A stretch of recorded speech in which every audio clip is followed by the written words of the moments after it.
Prejeli ste rebalans letošnjega občinskega proračuna, kako letošnjega komentirate? Ja, dejansko smo zabeležili kar precejšnje spremembe na nekaterih postavkah, ponekod zvišanje prihodkov, ponekod pa znižanje in pravzaprav je to povsem normalna posledica, kajti v enem letu se veliko stvari spremeni. Na koncu koncev sem z tistim, kar dobimo pod črto, ko potegnemo prihodke in odhodke in jih primerjamo z planom za letošnje leto, smo lahko na koncu zelo zadovoljni, kajti zabeležili smo kljub tistemu znižanju primerne porabe sredi leta, da smo prihodke znižali za 237 tisoč evrov ali približno 1,4 % in z tem rebalansom pravzaprav uskladili vsa razhajanja med planom in med realnostjo. In za naslednje leto, ko opažamo za 2014, ko predvidevamo znižanje za dodatnih 1,3 % oziroma 209 tisoč evrov v tem trenutku, bom izjemno vesel, če bomo na koncu leta 2014 beležili vsaj približno enake številke, kot smo jih zapisali v plan. V proračunu za leto 2014 je predvidenih 54 % sredstev za investicije.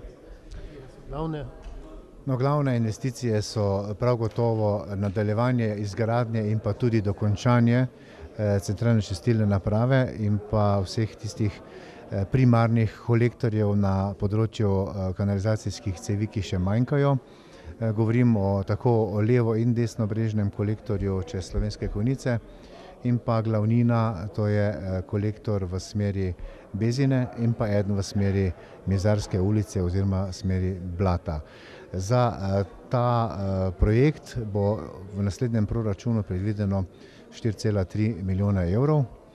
No, naslednja investicija pa je pričetek obnove B objekta v kompleksu dvorca Trebnik, za kar namenjamo s tem proračunom, ki je bil danes sprejet v prvi obravnavi, 950 tisoč evrov. Seveda pa ob tem računamo na precejšnjo oziroma največji delež sredstev iz razpisa Evropske unije, to je sklada za razvoj regij. Naslednja številka, ki ni zanemarljiva v proračunu, je približno nekaj manj kot 500 tisoč evrov namenjenih za to, kar nam letos ni uspelo. To je dokončanje projekta obnova Starega trga, postavitev igral in pa obnova poti v športnem parku v Slovenskih Konjicah. In pri tistih ostalih investicijah nekaj sredstev je predvidenih še za dokončanje v finančnem smislu dokončanje projekta izgradnje širokopasovnega omrežja, ki je v fizičnem smislu končano, ampak sredstva iz ministrstva, iz državnega proračuna bodo prišla šele v naslednjem letu. To pa je predvideno tako na prihodkovni in pa odhodkovni strani. In naslednja še zelo pomembna investicija, ki je nismo uspeli v letošnjem letu izvesti, predvsem zaradi dolgotrajnega postopka izbire izvajalca. Tam se nam je neverjetno zavleklo in zakompliciralo, ker pač prihaja do nenehnih zahtevkov po reviziji. To je obnova oziroma rekonstrukcija javne razsvetljave v krajevni skupnosti Loče. Ste vedeli, če ste uspešni na razpisu za Trebnik?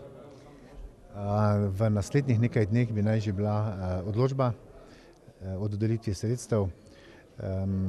Nekako po moji intuiciji pa sem zelo optimističen, naj bi bila ta odločba pozitivna. Kako je nasploh z načrtovano obnovo dvorca Trebnik, kako ste nasploh pripravljeni? Najprej, ko smo pridobili lastništvo nad celotnim kompleksom in nad vsemi zemljišči, smo pregledali dokumentacijo, ki je že na voljo, in tako smo en projekt obnove, ki ga je pripravilo gostinstvo Jelen, vzeli v roke in ga modificirali na sedanje razmere oziroma želje, kaj bi radi tam imeli, in s tem projektom smo štartali z pridobljenim gradbenim dovoljenjem in z kompletno dokumentacijo smo štartali na sredstva Evropske unije in gre za podobno zgodbo, kot so vsi razpisi sklada za razvoj regij, to je financiranje 3-letno. Se pravi, v naslednjem letu sanirati stavbo, objekte do te mere, da ne bodo več propadali. Finalizacija in pa oprema pa potem v letu 2014, s tem, da bo v finančnem smislu pokritje šlo na 2015. Mogoče samo številke proračuna, koliko bo denarja, pa koliko je od tega mogoče novega zadolževanja? V sedanjem obsegu proračuna je predvideno na prihodkovni strani 16 milijonov 475 tisoč evrov in glede na to, da vseh teh večjih projektov, ki smo jih prej našteli, enostavno ni možno zagotoviti lastnih sredstev, smo glede na razpoložljive možnosti predvideli zadolževanje v višini 550 tisoč evrov v letu 2013, po vsej verjetnosti na obdobje 10 let. Treba se zavedati, da projekt, kot je izgradnja centralne čistilne naprave, enostavno gre za zgodovinske investicije in jih ne kaže spustiti, sploh glede na delež sredstev, ki jih pridobivamo. V tistem najbolj črnem scenariju je predvideno 15% lastna udeležba, vsa ostala sredstva pripeljemo iz drugih virov. Ima občina bolj možnosti za zadolževanje? Konkretne številke jaz jih v tem trenutku nimam v glavi, lahko posreduje finančna služba, zagotovo še dovolj. Po zagotovilih podatka pa res nimam v glavi, s tem, da se nam konec leta 2015 pa sprošča zopet nov vir, to je odplačevanje lizinga za gimnazijo, kar pomeni na letni ravni zopet možnost odplačevanja kreditov v višini 160 tisoč evrov, kar pa je kar precej.